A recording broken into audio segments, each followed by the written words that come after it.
राधे राधे दोस्तों, आप सभी का मेरे चैनल में बहुत बहुत स्वागत है। आज हम आपके लिए रवि प्रदोष व्रत कथा लेकर आए हैं। तो कथा पूरी सुनिएगा और अच्छी लगे तो प्लीज़ लाइक, चैनल को सब्सक्राइब जरूर कीजिएगा। एक समय सर्व प्राणियों के हितार्थ परम पावन भागीरथी के तट पर ऋषि समाज द्वारा विशाल गोष्ठी का आयोजन किया गया।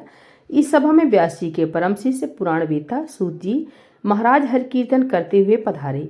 सूत जी को आते हुए देखकर सौनकादि 88,000 ऋषिमुनियों ने खड़े होकर दंडवत प्रणाम किया। महाज्ञानी सूत जी ने भक्ति भाव से ऋषियों को हृदय से लगाया तथा आशीर्वाद दिया।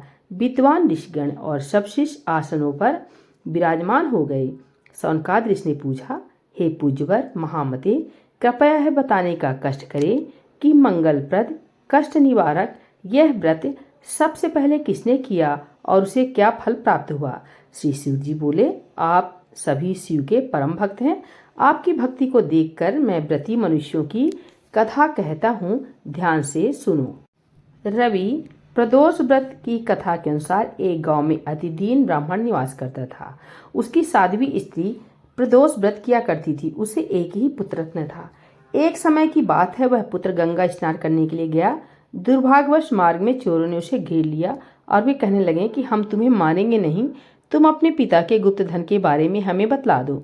बालक दीन भाव से कहने लगा कि हे बंधुओं, हम अत्यंत दुखी दीन हैं, हमारे पास धन कहाँ। तब चोरों ने कहा कि तेरे इस पोटली में क्या बंधा है। बालक ने निसंकोच कहा कि मेरी माँ ने मेरे लिए रोटियां दी हैं। यह सुनकर चोरों ने अपने साथियों से कहा कि साथियों, यह बहुत ही दीन दुखी मनुष्य है, अतः हम किसी और को लूटेंगे। इतना कहकर चोरों ने उस बालक को जाने दिया। बालक वहां से चलते हुए एक नगर में पहुंचा। नगर के पास एक बरगद का पेड़ था। वह बालक उसी बरगद के वृक्ष की छाया में सो गया। उसी समय उस नगर के सिपाही चोरों को खोजते हुए उस बरगद के वृक्ष के पास पहुंचे और बालक को चोर समझकर बंदी बना राजा के पास ले गए। राजा ने उसे कारावास में बंद करने का आदेश दिया। ब्राह्मणी का लड़का जब घर नहीं लौटा तब उसने अपने पुत्र की बड़ी चिंता हुई।